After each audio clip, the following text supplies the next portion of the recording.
नमस्कार, मी वसुधा. वसुधा किचनमध्ये आपले खूप खूप मनापासून स्वागत. आज मी आपल्यासाठी आणखी एक नवीन रेसिपी घेऊन आलेली आहे. नवा दिवस, नवीन रेसिपी. आता सगळीकडे रिमझिम पावसाला सुरुवात झाली आहे. मे महिना जरी असला तरी रिमझिम पाऊस हा सध्या सगळीकडेच पडत आहे. आणि पाऊस म्हटलं की कांदा भजी ही आलीच. आज आपण सोडा न घालता कमी तेल पिणारी, पाणी थेंबर न वापरता कुरकुरीत अशी कांदा भजी बनवणार आहोत.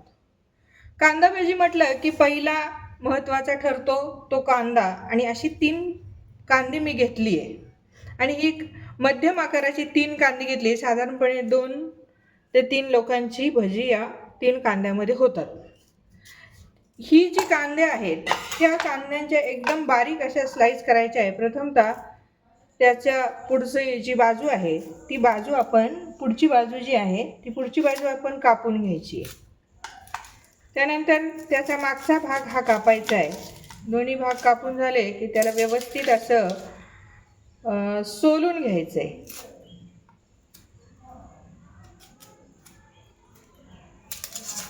तो व्यवस्थित असा सोलला गेला पाहिजे. कांद्याची जी पहिली परत आहे ती परत शक्यतो काढूनच टाकायची की जेणेकरून कांदा कापताना आपल्याला सोपं होईल. कोणी जे आपलं बटाट्याचं स्लायझर आहे, बटाट्या वेपर्स ज्याच्यावर आपण बनवतो त्या बटाट्याच्या वेपर्सच्या किसणीवर सुद्धा आपल्याला कांदा किसता येईल. जे काही नवीन शिकणारे आहेत त्यांना विळीवर किंवा चॉपरवर कांदा कापता येत नाही, त्या लोकांनी काय करायचं आहे की आपण प्रथमतः याचं मधलं गोल हे असं काढून घ्यायचं आहे की जेणेकरून जो आपल्या कांद्याचे ज्या रेषा आहेत त्या व्यवस्थित अशा तयार होतील. असा कांद्याचा मधला भाग हा काढून घ्यायचा आहे. आणि मग चॉपर तुम्हाला जसं सोयीचं वाटेल तसं तुम्ही कांदा हा कापायचा आहे. मला चॉपरवर सोयीचं वाटतं, मला पटकन होतं म्हणून मी या ठिकाणी चॉपरवर कांदा नेहमीच कापत असते. असं छान असा पातळ पातळ स्लाईस या ठिकाणी करायच्या आहे. आणि ह्या अशा स्लाईस केल्या की मग त्याला असं बारीक हाताने चुरून घ्यायचं आहे की साधारणपणे त्याची एक एक रेष अशी मोकळी होईल. असा सगळा कांदा मी आता कापून घेते. सगळा कांदा आता कापून झाला असा बारीक केलेला आहे. आणि मी याला आधीच अर्धा तास साधारण मीठ लावून ठेवलेलं होतं. आणि कांद्याला ते अंगचं पाणी या ठिकाणी सुटलेलं आपल्याला दिसतंय. कांदा ओला ओला झालेला आपल्याला दिसत आहे. साधारणपणे कापून कांद्याला मीठ लावायचं आहे आणि मीठ लावून अर्धा तास ते मुरत ठेवायचं आहे. आणि मग पुढच्या कृतीला सुरुवात करायची आहे. तर आपल्याला पुढची कृती करत असताना साहित्य काय लागणार आहे ते आपण बघूया. थोडंसं तांदळाचं पीठ मी या ठिकाणी घेणार आहे. थोडासा ओवा या ठिकाणी घेणार आहे. त्यानंतर मी मसाल्याच्या डब्यातील जे काही मसाले आहेत ते थोडेफार मसाले मी यात टाकणार आहे. तर खऱ्या अर्थाने आता आपण कृतीला सुरुवात करूया. थोडंसं मी यामध्ये लाल तिखट टाकलं आहे. त्यानंतर थोडेसे जिरे या ठिकाणी मी टाकते. त्यानंतर घेतलेला जो ओवा आहे तो ओवा असा हातावर चुरगळायचा आहे. आणि हातावर तो ओवा असा चुरगळून किंवा हातावर रगडून तो या ठिकाणी टाकायचा आहे. रगडून असा आपण ओवा टाकला आहे. काही मिरच्यांची छोटे तुकडे टाकूया, कोथिंबीर टाकूया.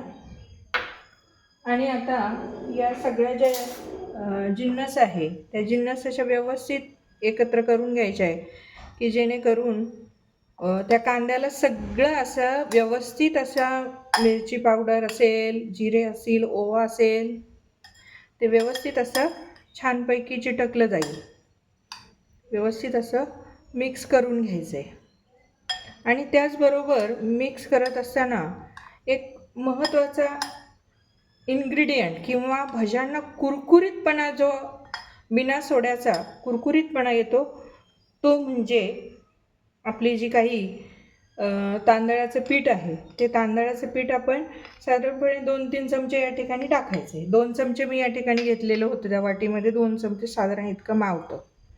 आणि साधारणपणे 2 चमचे हे तांदळाची पिठी घेतलेली आहे आणि ती व्यवस्थित अशी मिक्स करायची आहे.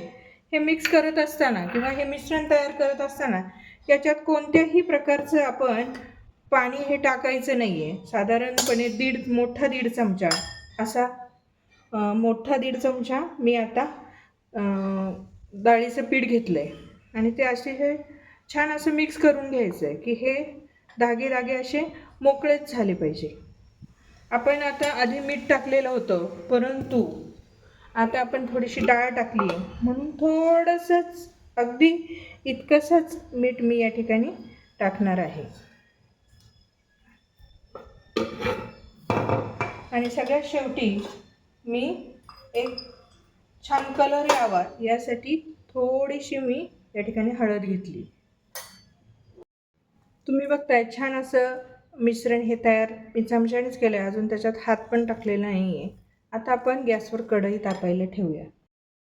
गॅसवर मी कढई तापत ठेवली आहे, त्याच्यात गरम होण्यासाठी काही तेल टाकूया. खूप सारं तेल टाकायचं नाही, नंतर जे उकळलेलं तेल आहे त्या तेलाचं काय करायचं असा प्रश्न सगळ्यांनाच पडत असतो.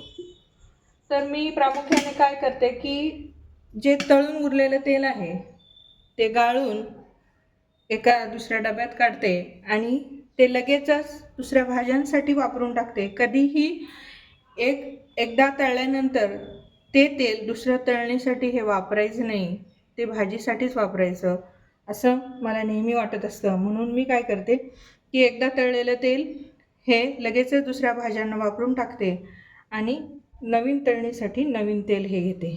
तेल आता छान असं गरम होऊ द्यायचं आहे की जेणेकरून आपली भजी ही कुरकुरीत होतील. ज्यावेळी आपण भजी तेलात टाकतो त्यावेळी नेहमी मला असं वाटतं की भाज्याला जर छान आकार द्यायचा असेल खेकडा भाज्यांना तर ती नेहमी अशी गोल फिरून आणि मगच साधारणपणे तेलात ती अशी सोडावी असं मला वाटतं. तेल असं छान असं कडकडीत तापू द्यायचं आहे आणि भजी करताना कधी पण नेहमी मीडियम टू हाय लोवरच आपण भजी केली पाहिजे की जेणेकरून भजी ही आपली छान होती. अशा प्रकारे आपण सगळी भजी यात टाकली आहे जेवढी मावतील तेवढी आणि मग सगळे बबल्स असे कमी झाले की त्यावेळी आपण या भजी आपापच मोकळी होतात आणि मग त्यांना आपण फ्लिप करायचे. मग भज्यांना सुंदर असा कलरही येतो आणि एकदम क्रंची अशी भजी बनतात. आणि कुरकुरीत आणि कलरफुल भजी आता रेडी झाली आहे. आता उरलेल्या पिठाची सगळी भजी मी आता रेडी करून घेते. भजी म्हटलं की चहा येणारच आणि चहा सुद्धा अतिशय सुंदर उकळत आहे. बाहेर रिमझिम पाऊस हा चालू आहे.